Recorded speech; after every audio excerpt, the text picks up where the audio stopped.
Hare Krishna. Hare Krishna, dear devotees. Please join us today in the study of Srimad Bhagavatam. Today we'll be studying Srimad Bhagavatam Canto 1, Chapter 1, Questions by the Sages. And in this chapter, Srila Prabhupada in the purpose is establishing various aspects, the transcendental qualities, and why we should be studying Srimad Bhagavatam, how we should be studying Srimad Bhagavatam, the significance of Srimad Bhagavatam in the current age as well as in our lives in the very human society, and its importance, its relevance, as well as its application, and how it has been passed on from generation to generation in disciplic succession. Then Srila Vyasadeva, as he is writing, and Sutta Goswami and the sages at Naimisharanya, they are discussing further qualification of the speaker has been established, and then the qualification of the audience, the hearer. So three main aspects: significance of Srimad Bhagavatam, its authenticity, it's a transcendental literature, it's an Amal Puran, faultless literature, and so forth. Qualification of the speaker, that's the second one. And then third one is the qualification of the hearer, the audience. So please join us for Jai Radha Madhav prayers. Hare Krishna.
us for Mangalacharan prayers.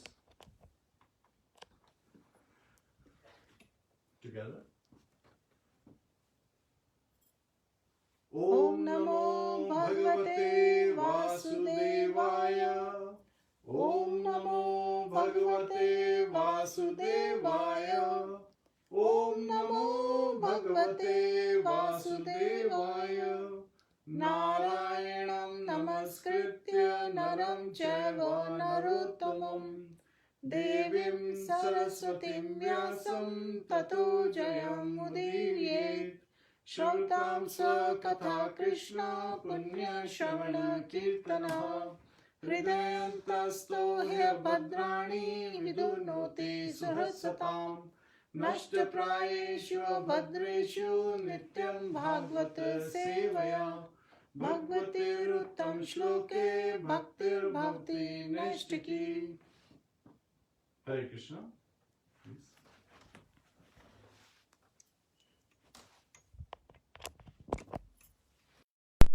Kṛṣṇa, dear devotees, today we'll be studying Srimad Bhagavatam Canto 1, Chapter 1. Please join us in the recitation of the first verse. Would you be repeating? Okay. Hare Kṛṣṇa. So we'll do it together. Srimad Bhagavatam, Chapter 1, Canto 1, Chapter 1, Text 1. Om Namo Bhagavate Vasudevaya.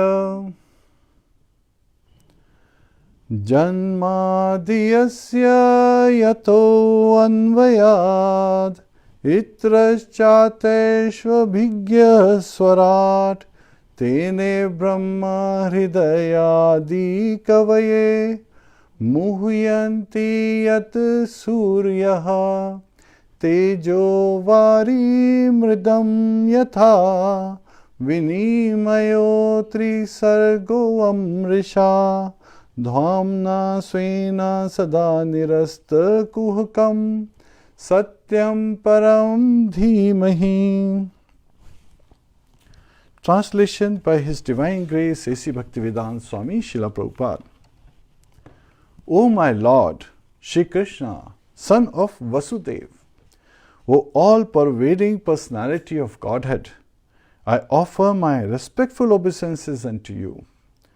I meditate upon Lord Shri Kṛṣṇa because He is the absolute truth and the primeval cause of all causes of the creation, sustenance and destruction of the manifested universes. He is directly and indirectly conscious of all manifestations, and He is independent because there is no other cause beyond Him. It is He only who first imparted the Vedic knowledge unto the heart of Brahmaji, the original living being. By Him, even the great sages and demigods are placed into illusion, as one is bewildered by the illusory representations of water seen in fire or land seen on water. Only because of Him do the material universes temporarily manifested, although they are unreal, or manifested by the reactions of the three modes of material nature, appear factual, although they are unreal. I therefore meditate upon Him, Lord Shri Kṛṣṇa, who is eternally existent in the transcendental abode, which is forever free from the illusory representations of the material world. I meditate upon Him, for He is the absolute truth. Hare Kṛṣṇa. Please join us for Guru Pranati. Namo Vishnu Padaya Krishna Pristhaya Bhutale Srimate Bhakti Vedanta Swami Niti Namine Namaste Saraswate Deve Gauravani Pracharine Nirvishesha Shunyavadi Pashyatya Deshitarine Om Jnana Timirandasya Jnananjana Shalakaya Chakshurun militam yena tasmai Shri Guruve namaha. Mukham karoti vachalam pangum langhayate girim yat kripa tadaham vande Shri Gurum dina taranam Shri Kṛṣṇa Chaitanya Prabhu Nityananda, Shri Advaita Gadadhara Shivasadi Gaur Bhakta Vrinda. Hare Kṛṣṇa, Krishna Krishna, Hare Hare, Hare Rama, Rama Rama, Hare Hare. Hare Krishna. So when Srila Prabhupada, he came to US, he did not bring all 12 cantos. He translated the first canto of Srimad Bhagavatam. And when he was asked that, are you going to America? He said, no. Srimad Bhagavatam is going to America. I am simply accompanying Srimad Bhagavatam. Because in the very first canto, the whole essence of Srimad Bhagavatam is given. So when we, approach our parents, right? If we get shelter of their lotus feet, we feel at complete bliss. So this is what Lord's lotus feet is represents. Srimad Bhagavatam Canto 1 represents Lord's lotus feet. And lotus feet means we are not just taking shelter, we are getting complete protection when we take shelter of Lord's lotus feet. It is also referred to creation. So there are 10 subject matters in Srimad Bhagavatam that have been covered. Atra sarga visargascha sthanam poshanam utya manvantare eshanu katha nirodho muktir ashraya. So these 10 subject matters have been covered, and Canto 1 relates to creation, which is primary creation.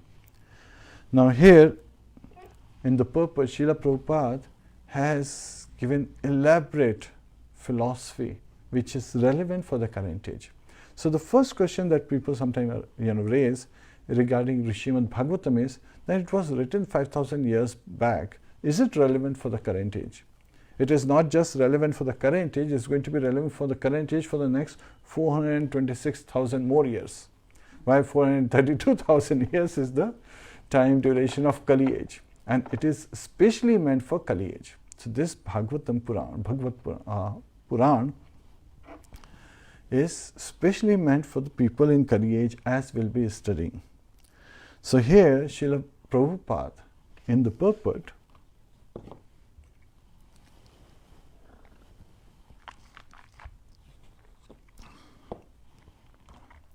he is identifying that Lord Shri Krishna is the Supreme Personality of Godhead. So he is stressing on the personal feature, not the impersonal aspect of Brahman, but rather Lord Krishna as all, and which means all attractive. Krishna means all attractive, so God is all attractive. He can attract everyone. And Srimad Bhagavatam is mainly meant for the devotees or people who are seeking to understand why are we here. And so, as we will be studying Srimad Bhagavatam, we will be covering in this particular chapter, Srila Prabhupada stressed that extensively in his purpose. Why to study Srimad Bhagavatam? What is the relevance of Srimad Bhagavatam at current times? What are the symptoms of the current times, right? And how the current society is experiencing this voidness. And there is a pinprick in current society. Even though we are advancing, materially, we are advancing scientifically, but then there is that void that has not been there. And this material world seems to be in a relative race with each other. A man is in race with another man, society or an organization is in race with another organization, one country is in race with another country. So there is constant competition going on.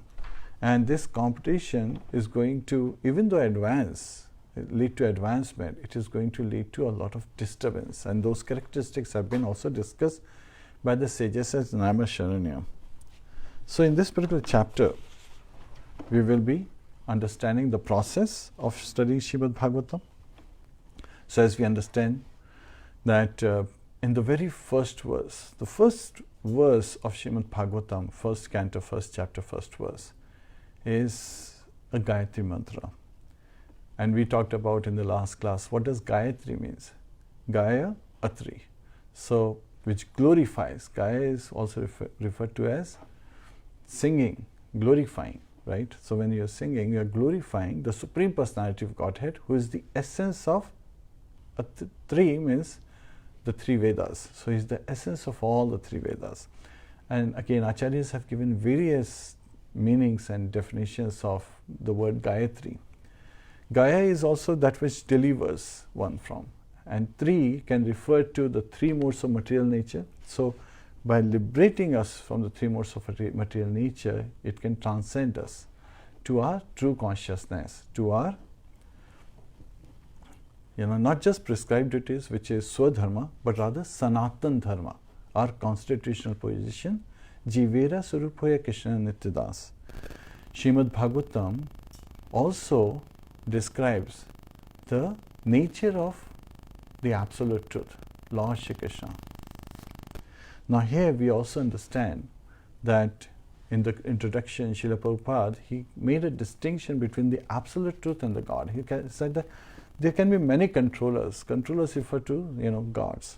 And there are so many demigods we know of.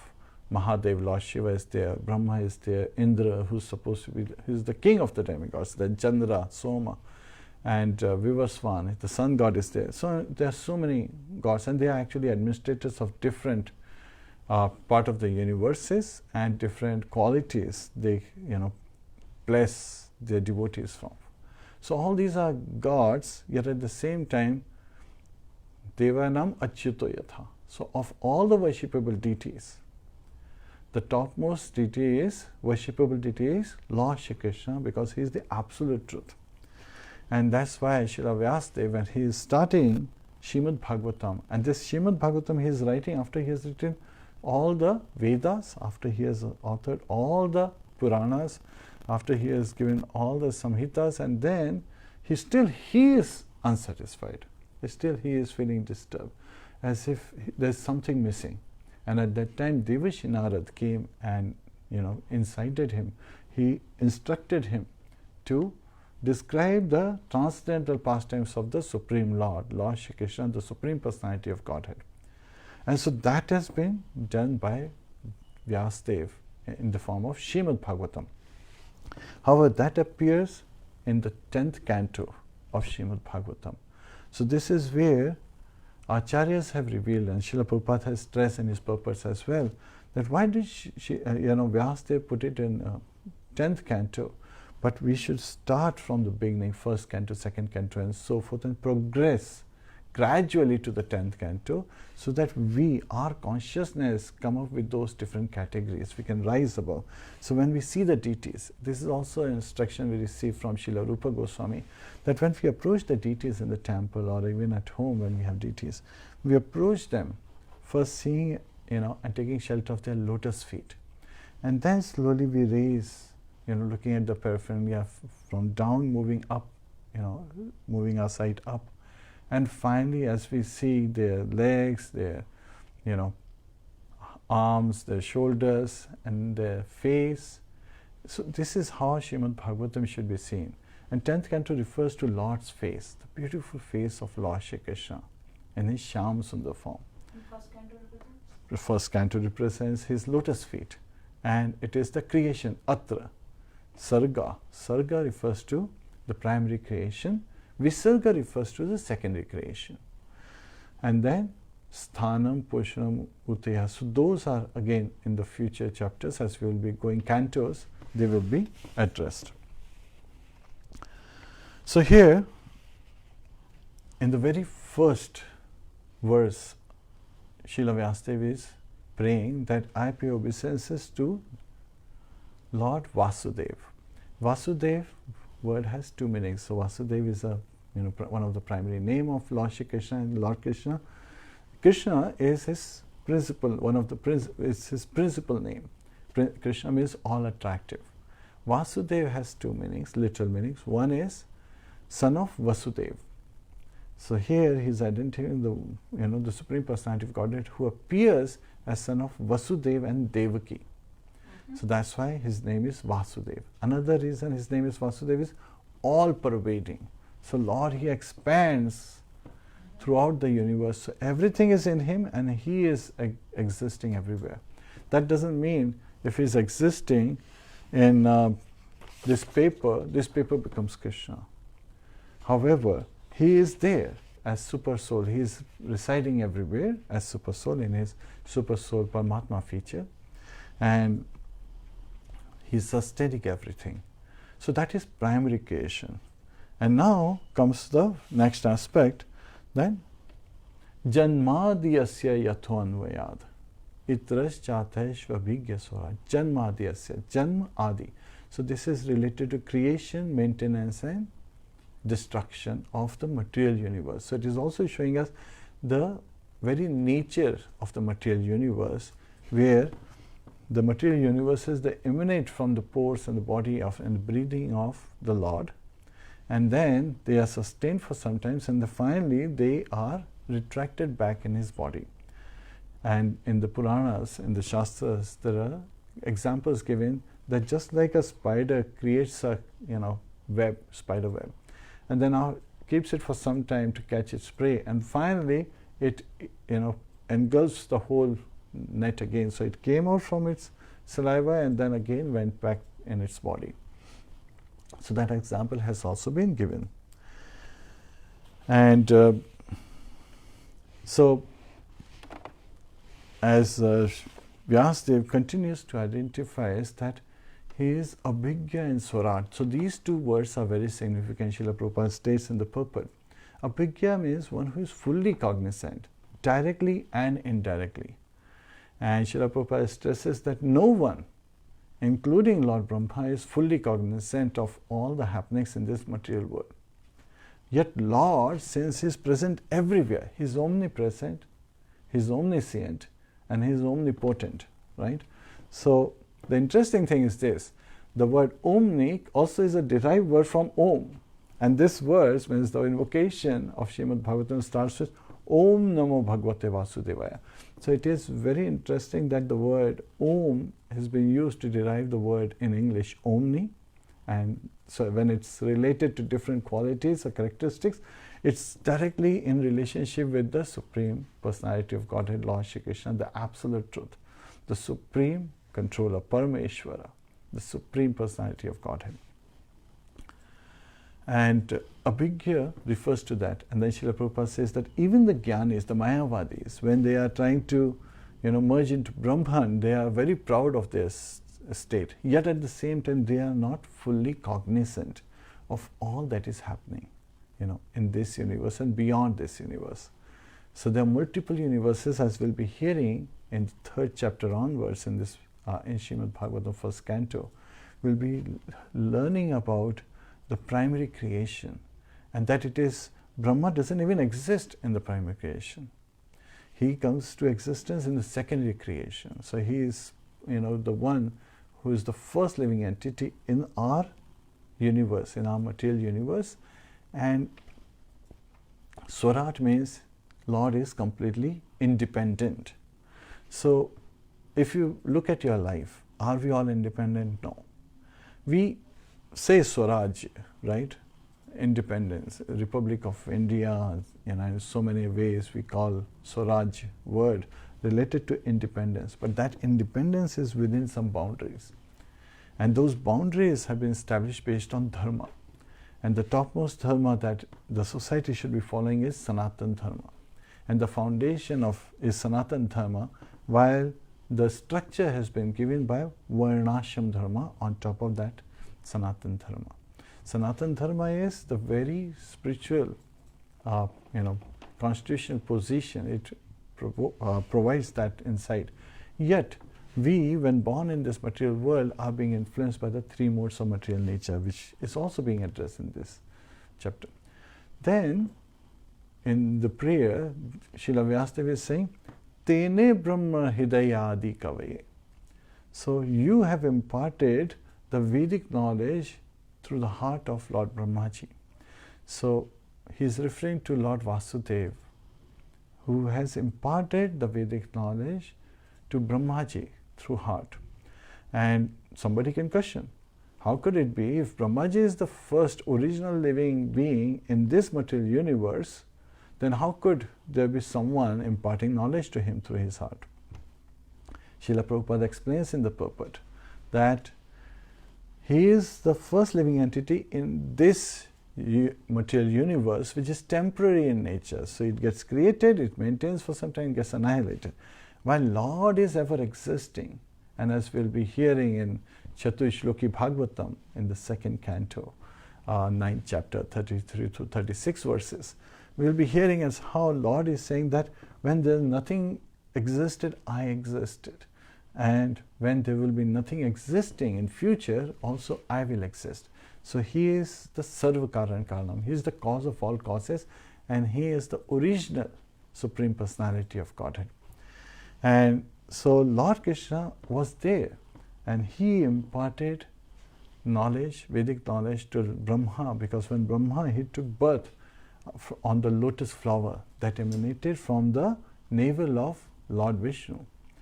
Then he heard the word tapa. Tapa, he understood, means meditation. So he meditated, on the Supreme Personality of Godhead. And so he was enlightened through the heart. And he was also initiated as a Brahman by Lord Shri Krishna. And this is given in Brahma Samhita extensively. So please, if you are interested in that subject matter, please read Brahma Samhita. And that also a reference has been given by Srila Prabhupada in the purport, that Lord Brahma, he wrote Brahma Samhita describing the supreme position of Lord Shri Krishna. Ishvaraha Paramaha Krishnaha Satchidananda Vigraha Anadir Adir Govinda Sarva Karana Karanam. So he is saying he is the cause of all causes, and he is the Parameshwar. So he is completely independent. He is not just independent from that perspective that no one is above him or equal to him. Rather, he is also independent to do anything that he feels like. And this sometimes is very bewildering to general populace, because people, when they say, oh, if he is a person, and that's another reason Srila Prabhupada explains in the purports, is that why Brahmavadi or the Jnanis or the Mayavadis, they are afraid of the personal feature, because a person would have their own likings and dislikes, and they may have their own way of handling things, and this could be very tormenting to people who are conditioned. And that's why many times people that do extensive endeavor and they get frustrated in their life, trying to seek success and putting endeavor, but not getting success, not getting that recognition, not achieving their material goals. They become frustrated and they say, okay, everything is mithya in this world, everything is unreal, everything is false, and they try to stop all activities. And in that way, they are trying to say, okay, we have renounced everything. Well, in Bhagavad Gita, Lord Krishna says that as per his opinion, one should never renounce sacrifices, austerity, and charity, because it purifies even the pure souls.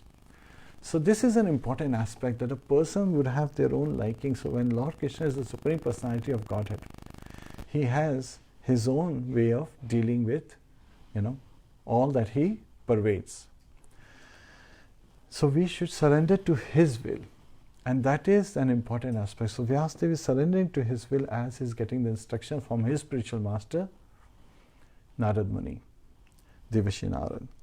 And he is saying, Mohiyanti Yasurya. So, and this material world which has been created, this material universe where the creation is, then this is secondary creation being referred to. Lord Brahma is responsible for creation, Vishnu is responsible for maintenance, and then Lord Shiva is responsible for destruction of this material universe, which is the secondary creation part, secondary cycle, which is Visarga. So again, that has been described in the second canto. So philosophical mind always wants to seek the truth, but then because our senses are limited, we have 4 defects, right? In this material world, our senses are limited. We can only perceive so much. Even to read, we have to wear sometimes glasses. And we have propensity to make mistakes. Human is err, it is a known fact. We have propensity to be delusioned. So, and in this material world, the Maya Devi, the external potency, which has been also differentiated from the internal potency of the Lord in this verse, is also an important aspect, where we have always delusion again and again in this material world. Sometimes we think in darkness, we touch something and think that this is something dangerous, like a snake instead of a rope. And sometimes we are fearful of darkness because our senses are limited, and we have propensity to be deluded and we make mistakes in darkness. And then we have propensity to cheat. And this is where the philosophical mind of modern human beings in modern world, they have this tendency to speculate, where they think so and so, and they come up with their own philosophies. And they look at the stars at night and they come up with their own Big Bang theory and so many other theories. And this is just anuman, right? So there are three evidences, three ways we can collect evidences. First one is pratyaksha pramana, from our senses. But our senses are limited, so any instrument we make from using our senses is also limited. So that is not the right way to seek truth. Second way is anuman, which is hypothesis, creating our own theories, speculating. That is also not the right way, because it's a speculation. Nothing is substance in that. But sometimes people have this capability to present it very nicely in a very attractive manner. So it becomes very attractive to general populace, and they start to think, yes, so and so.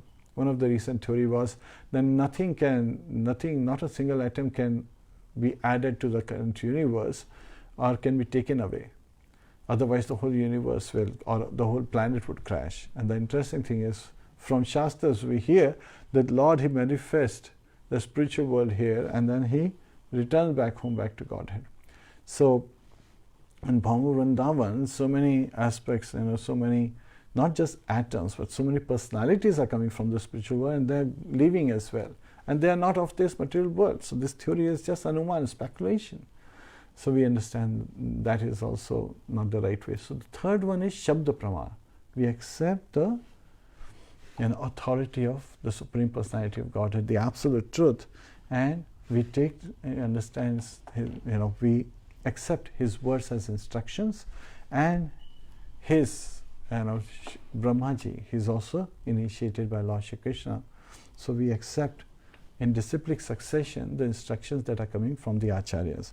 So that is an essential aspect when we are reading Srimad Bhagavatam. And even the demigods, the administrators in this material universe, they are put into delusion, and this delusion is because of the Trisargo. So again, this is because of three modes of material nature. And here Vyasadeva is making a distinction between the internal potency of the Lord, which is His nature, and the external potency of the Lord, which manifests this material world. And the material world has two characteristics: it's temporary and it is a place of misery.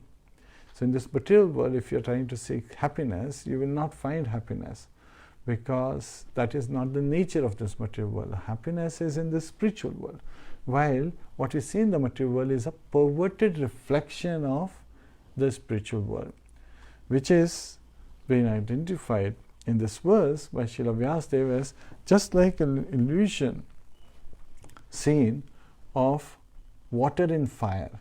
So if you pay attention to fire for some time, you feel like those waves seems to be there. So you think that this water, but no, it's an opposite nature compared to the fire. It has a cooling nature, while fire has a heating and burning nature. So that is an illusion. So just like that illusion, all land seen in water, which is actually a reflection. So whatever we see in the material world, sometimes which looks attractive, is actually a perverted reflection of the same quality in the spiritual world. So yes, in the material world we see something beautiful, but it is perverted reflection, because the true beauty exists in the spiritual world, and that beauty, when we look at that beauty, it satisfies our senses, the spiritual beauty. But when we look at the material beauty, it actually agitates our senses and causes lust to develop. While looking at the beauty of this in the spiritual world, it causes love to develop. So that is also an important aspect, that when we are engaged in any activities, and we can engage in activities three ways: body, mind and words, BMW. Then when we engage, they should be engaged, all activities should be directed in approaching and developing our attraction, our love, our affection, our attraction towards Lord Shri Kṛṣṇa, who is all attractive. Dhamna Sena Sada Nirasta Kukam Satyam Param Dhimahi. Then Srila Vyasadeva is praying that I meditate on upon him Lord Shri Krishna, who is eternally existent in his spiritual abode. And he is forever free from the three modes of material nature, from the illusory external potency. Rather, she is the one serving Lord Shri Krishna.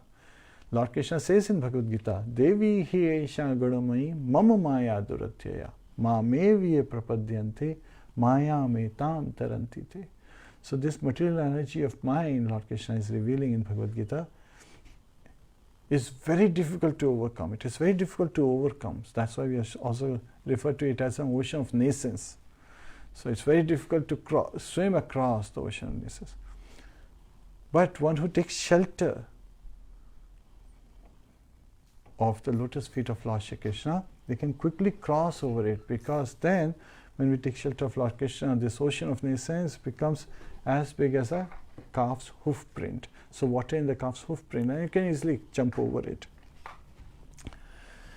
So, and that has also been explained by Shukdev Goswami later on in the 10th canto, which brings us to the topic that how should we study Srimad Bhagavatam, right?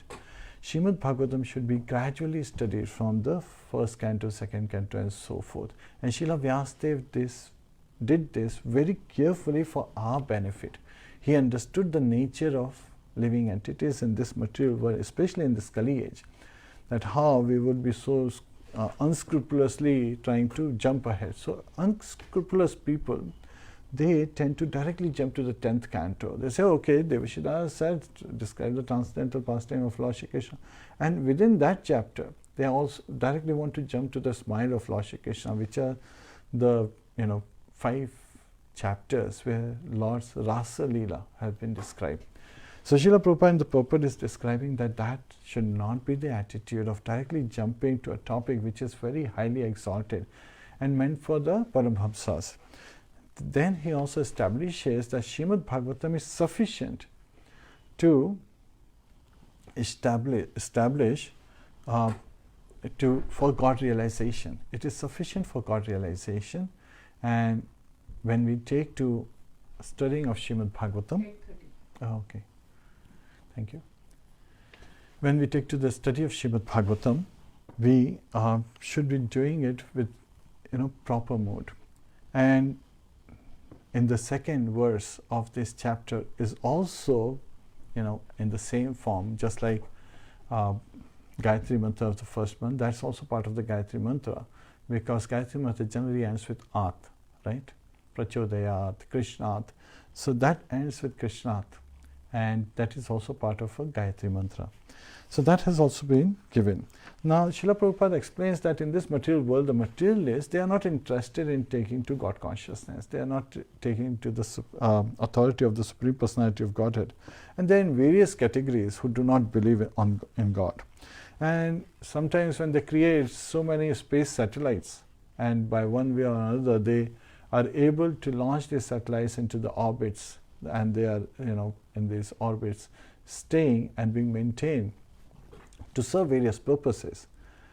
And we understand that these satellites require someone to maintain, someone to constantly observe them, yet at the same time they don't realize that actually so many planets are floating in this universe, which are also because of the potency of the Lord, and they are only manipulating the potency of the Supreme Personality of Godhead. And Srila Prabhupada also refers in the purport to that a scientist can mix hydrogen and oxygen, molecules and atoms to create water. Yet at the same time, the intelligence of the scientist, the brain of the scientist has been created by Lord Shri Krishna, and the very living entities have been created by Lord Shri Krishna. Sometimes today's scientists, they are very proud of the machines that they are making. Yet at the same time, they cannot make the machine like Lord Krishna made, like the human bodies that we have and the animal bodies, aquatic bodies. And the quality of these bodies is that they can themselves produce more bodies, right? So human beings together can, generate future generations. They can have progeny and can give birth to children and so forth. So they can also develop, and those children can also give birth to. And similarly, the trees can, lead to fruits, and then those fruits would have seeds, and these seeds would have more trees in future. So today's scientists, they cannot create. And only if they can create, they can come to the realization of the intelligence of God. Then Srila Prabhupada in the purport continues to narrate, after glorifying Gayatri Mantra, which ends in this particular verse with Dhimahi, that I constantly meditate on the lotus feet of Lord Shri Krishna. He is identifying that Srimad Bhagavatam is the narration of the Swarupa of the Lord, and making a distinction, 3 Sarga Amrisha. So again, the 3 modes of material nature, the external potency of the Lord, which is the cause of the manifestation, maintenance and annihilation of this material universe, versus the internal potency of Lord Shri Krishna. And when we look at personalities like personified form, then we refer to Radharani as Lord's internal potency, and that is all real. And the external potency sometimes we refer to, and as per the Shastras, to Bhavani, Durga Devi, Goddess Parvati, the consort of Lord Shiva. So she is actually, as per Brahma Samhita, is a maid servant of the Yogamaya and so forth. So that has been elaborately explained. And why is she called Maya? Means why is external potency called Maya? Maya means that which is not. So it is like a mirage. There is no actual water in the desert. When we see a mirage, it appears like there is water, but in reality, Srila Prabhupada says that is a perverted reflection. There is no water, it is just a mirage. So similarly, what we see in this material world, which seems to be very attractive to us, to our senses, is actually a perverted reflection of the true quality that exists in the spiritual world. And this material world is sustaining on the skin disease. Basically, Srila Prabhupada used to say it's an itch. So that desire, that lust that is driving this material world, the very cause of this material world is based on lust, and this lust is a perverted reflection of love. So again, when we are seeking sense gratification, that is lust. When we are seeking the satisfaction of Lord Shri Krishna, that is love. So that distinction has been made by Srila Prabhupada, and he is saying that a chief engineer of a building does not personally participate in building, in constructing the various sections of the building, but is fully cognizant of what is going on and how it has been built. Similarly, Lord Shri Krishna, he is the Supreme Personality, and he is fully cognizant of Abhigya, and is completely aware. Then Srila Prabhupada explains the Achintya Bheda Bheda Tattva philosophy, right in the very first verse. Here he is saying that just like Lord, just like there is a mine, gold mine, and from the gold mine we can make various kind of ornaments like a ring, a necklace and so forth. So qualitatively, the ring, the gold ring and the golden necklace is same in quality with the gold in the gold mine. Yet at the same time, the gold mine is quantitatively, much greater than the limited quantity of the ring or a necklace. So similarly, Lord is unlimited. So qualitatively, we living entities are qualitatively same, but quantitatively there is a vast difference. We are like a drop of the ocean water, while he is the ocean. He is unlimited and we are limited.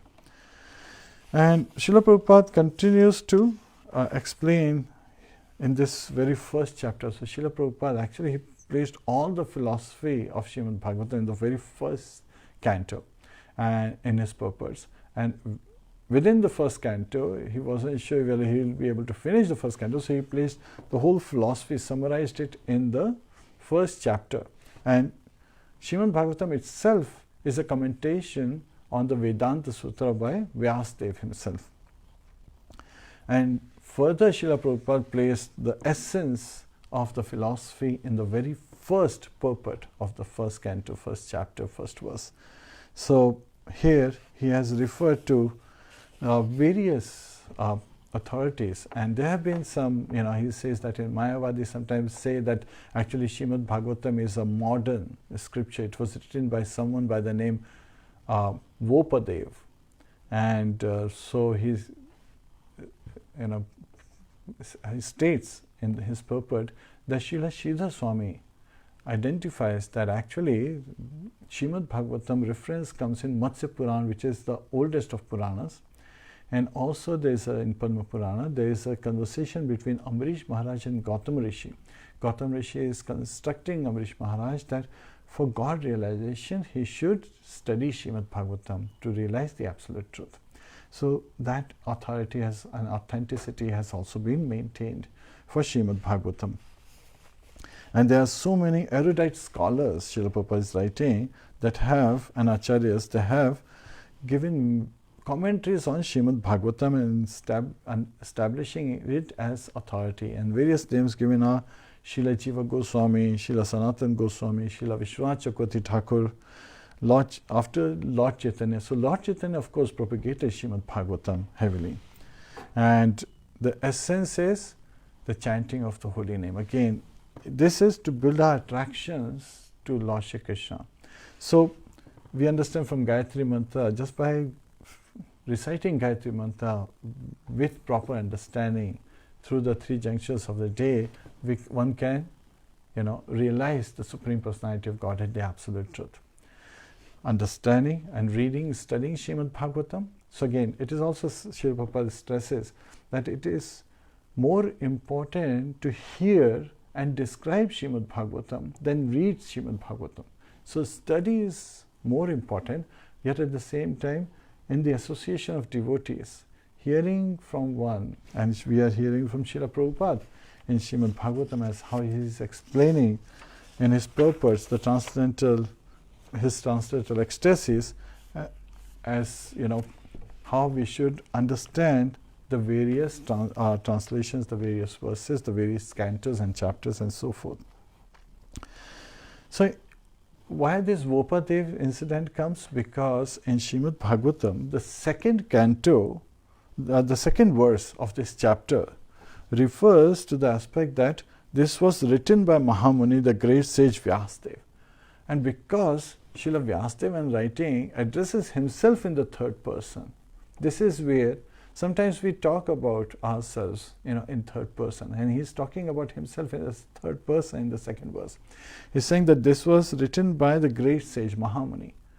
So when people read this, they think that, oh, that means he didn't write it. And this is where that conflict comes. But he is also revealing that he wrote it at the maturity. When he had written all the other Puranas, all the Vedas and all the Vedanta philosophy, then he got instructions which is further elaborated. He is addressing his own life so that we can relate to it for our understanding. So in the first three verses he is establishing the authenticity of Srimad Bhagavatam and how it is Amal Purana, it is faultless literature, and talking about the glories, the transcendental glories of Lord Shri Krishna. And we understand later on in Srimad Bhagavatam there is an important aspect given. Dharma sunisthita pumsam vishvakshena kathasayaha nautpadyate yadiratim shramayeva hi kevalam. Whatever occupational duty one performs, if it does not lead to the attraction to Lord Shri Krishna, then it is shram eva hi kevalam. It is just fruitless labor, it is useless labor, basically. So that's why Srimad Bhagavatam, the shlokas in Srimad Bhagavatam are referred to as Uttam Shlok, because they are transcendental. While the material books that refer to various aspects in this material world are said to be in the mode of darkness, Srimad Bhagavatam describes the transcendental qualities, name, form, activities of the Supreme Personality of Godhead. And so that's why the very beginning of Srimad Bhagavatam starts with a prayer, and with that consciousness we should be studying Srimad Bhagavatam. Not just reading, but also hearing more and describing it in the association of devotees. And it is said that, in the third verse, Srila Vyasadeva is explaining that, oh, expert or thoughtful man. So he is addressing the audience. He is addressing us, saying that who would relish Srimad Bhagavatam? People who are expert and people who are thoughtful. They relish, the rasikas, the devotees of the Lord, they relish because it is a mature fruit of the desire tree of Vedic literature. Desire tree means kalpataru, that has been referred here. So, kalpataru galitam phalam. So, it is the fruit, the transcendental fruit of the desire tree, of the transcendental desire tree of Vedic literatures. And it emanated from the lips of Shukadeva Goswami. So, Shuka also means parrot, and we know that if a parrot with its red beaks, tastes a fruit, that means that fruit is very tasty. So, and it becomes more relishable at that point, because we know that this is very mature fruit. So, similarly, this Srimad Bhagavatam was passed on from one branch to another very safely, and then Shukadeva Goswami, he spoke Srimad Bhagavatam. One of the important aspects is speaking Srimad Bhagavatam by Shukadeva Goswami as he heard it, but it's not literally in the same sequence. So this is also very important, that it is not verbatim as he heard it, he spoke it as it is. That's the nature of a parrot. But Shukadeva Goswami is a self-realized soul, and he is going to respond, and he is very carefully bringing up those categories that have been identified by Vyasadeva, Srila Vyasadeva. And Suta Goswami is further doing it in the same manner. You would be wondering that, the title of the chapter is Questions by the Sages. We haven't come to a single question, because we will come to it, because the important aspect is to establish authority. Now, Shukadeva Goswami, he spoke it to Parikshit Maharaj for 7 days continuously. And in that assembly was Suta Goswami. Suta Goswami heard it in the assembly where Shukadeva Goswami is reciting Srimad Bhagavatam. And so, Suta Goswami is also known by the name Ugrashrava. He is son of Loma Harshana, sometimes also referred to as Roma Harshana, who was also a disciple of Srila Vyasadeva. And Suta Goswami himself was a disciple of Srila Vyasadeva, and he narrated many Puranas, including Padma Purana, Mahabharata, and so forth. And Roma Harshana, his father, was entrusted with the Puranas like Mahabharata, Ramayana, and so forth. And so he also studied from his father. Now it just so happened now afterwards Srila Vyasadeva starts describing that once it so happened that at Naimisharanya the great sages were performing sacrifices for 1,000 years. Now people get bewildered, because in the 10th verse the characteristic of Kali age has been described. Prayena alpayusha sabhya kalavasmin yugejana Mand Sumanda Matyo Mand Bhagyo Pratata. The great sages and Naimisharanya are revealing to Suta Goswami when they see him, and they make him sit on a Vyasasana. So the qualification of Suta Goswami is that he is in the disciplic succession. He has assimilated, he has understood, he has studied all the great Puranas, the Vedas, the scriptures, and when he is, being placed, so they are going to place various requests to Suta Goswami. Yet they are revealing to Suta Goswami the reason they were performing this 1,000-year sacrifices is because people in this age, they are alpayu. People only have 100 years of age. When they say this, people get bewildered. They say, okay, the great sages are performing sacrifices, and they are saying they are performing sacrifice for 1,000 years, while the people born in Kali age have 100 years of age. How could that be possible? Yes, that is possible because they were not born in Kali age. They were performing sacrifice in Kali age. Many of them were born in Dwapar Yuga, and some of them were even born in Treta Yuga and Satyuga. So these great sages were not just, living through one yuga. Shaunaka Rishi, his description comes in Padma Purana from much earlier phase, and also in Matsya Purana. So there were many sages. So the spokesperson of these sages was Shaunaka Rishi. And why are they performing at Naimisharanya? What is the authenticity? What is the significance of Naimisharanya? So it is described in the Shastras, and Prabhupada explained in the purport, is that when Lord Brahma, he started his creation, the secondary creation in this material universe, at that time he created in the form of a wheel, and the spoke of that wheel around which everything rotates, that spoke is Naimisharanya. The spoke is at Naimisharanya. So when sacrifices are performed at Naimisharanya, the influence of demonic power is curbed, and the spiritual potency is multiplied many times. So that is the significance why the sages were performing.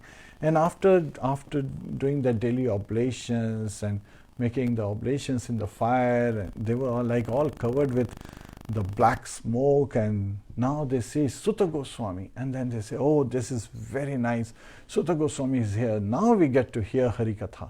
So this also signifies the supremacy of Harikatha, means the glories of the Lordship. And we do that every morning. It is also the Sankirtan Yajna for the current age. The current age, the sacrifice is Sankirtan Yajna, which simply starts with the chanting of the holy name. Hare Kṛṣṇa, Krishna Krishna, Hare Hare, Hare Ram, Ram Ram, Hare Hare. So when the great sages at Naimisharanya have seated Sutta Goswami very respectfully, have glorified his great qualification, this is also establishing the qualification of a speaker, and they started with that you don't have any vice, you don't have any bad quality. And Srila Prabhupada refers to 4 vices in this age. So again, 4 vices is meat eating, animal slaughter, that is a vice. Then, illicit association with opposite sex. For men it is association of women, illicit association. The third one is intoxication, and then the fourth, last but not the least, various kind of speculative gambling. This is also very interesting, because it's not just gambling. Srila Prabhupada is saying speculative gambling. So every time we try to take an action, we should think about it. Is this action directed towards serving the Lordship, or is it directed towards serving our senses? Because right then and there we are gambling, right? So that is also a vice, and which will cause our fall down if not, if we are seeking sense gratification. It will cause anxiety, it will cause misery, it will cause dissatisfaction, it will cause frustration. So we should be looking at activities which are meant to satisfy Lord Shri Krishna, the Supreme Personality of Godhead. Only those activities that satisfy the Supreme Lord can satisfy our heart to the core, and our senses will be subdued and satisfied as well, because Lord Krishna is the reservoir of all pleasures. So the sages, they continue to discuss the glories, and then they say that we never get tired from hearing Harikatha, glories of the Supreme Personality of Godhead. And they ask the 6 questions in this chapter. In the first canto, there are 22 questions being asked by Shaunaka Rishi. He is the spokesperson of the great sages, and they are asking these 6 questions. So let's quickly go through the 6 questions that they are asking. So again, we understand the qualification of the speaker in disciplic successions, following the Shastras, following the instructions of previous acharyas, and discussing the subject matters in a gradual manner as has been provided, has been communicated.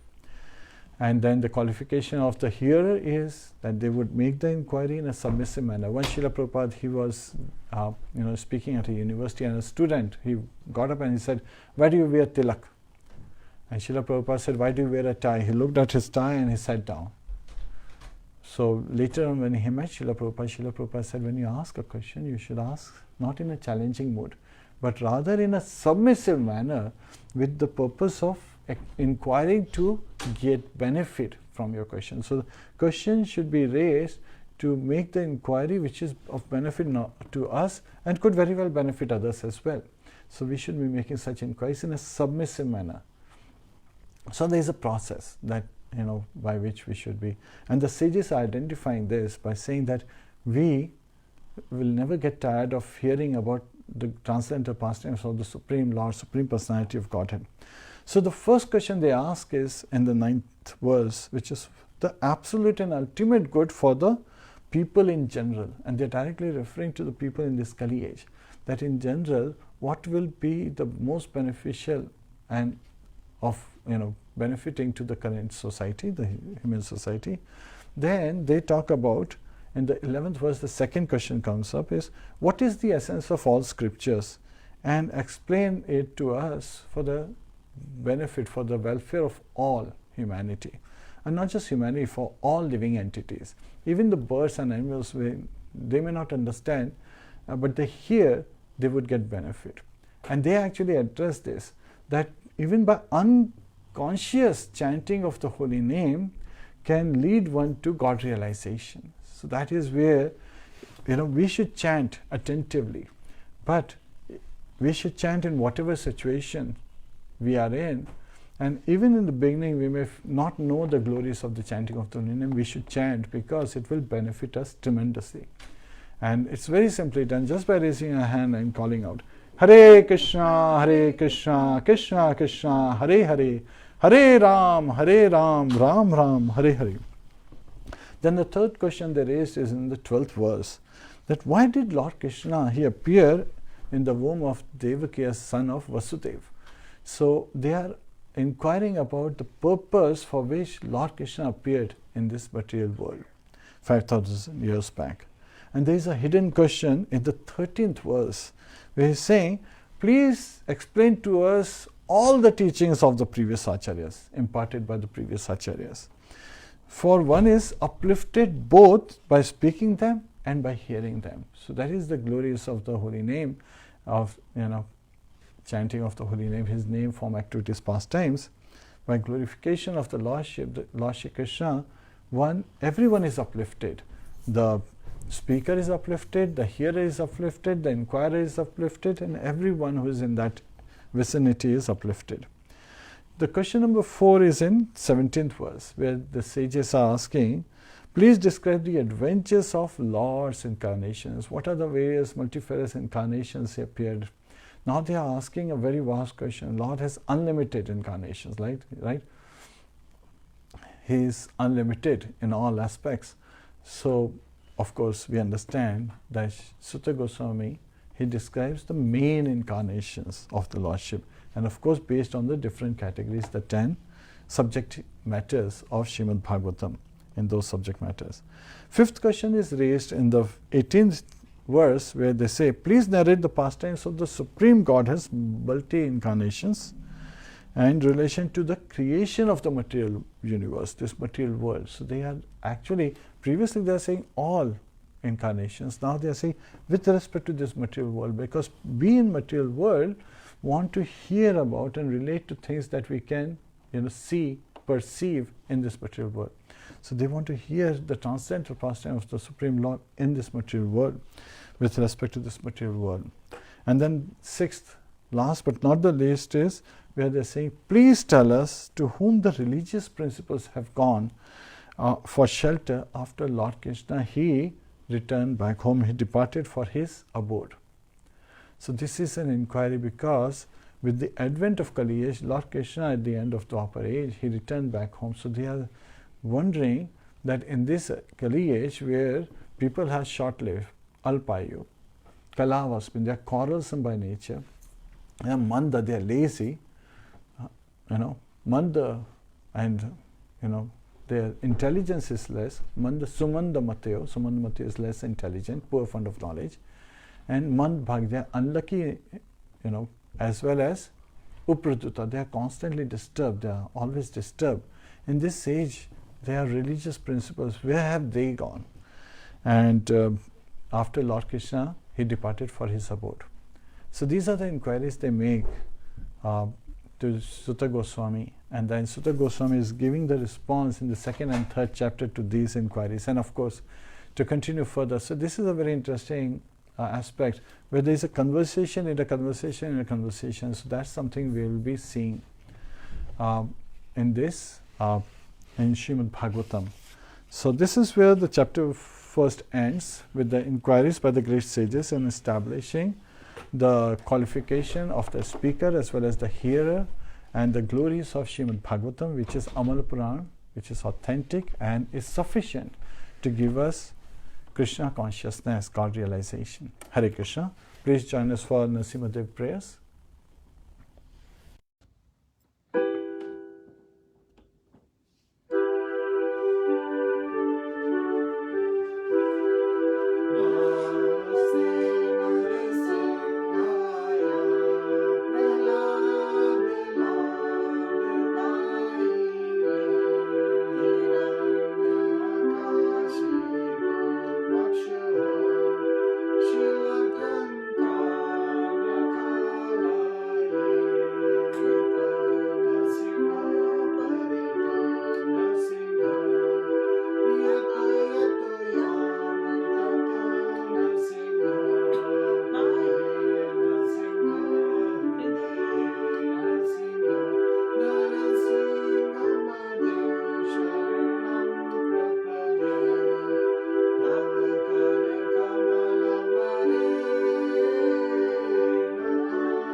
just wanted to identify in the beginning of Srimad Bhagavatam, we see Shukdev Goswami with Parikshit Maharaj and the sages, and at the end is where Sutta Goswami at Naimisharanya is addressing the great sages, and the spokesperson Shaunaka Rishi is sitting there as well. So that has been referred.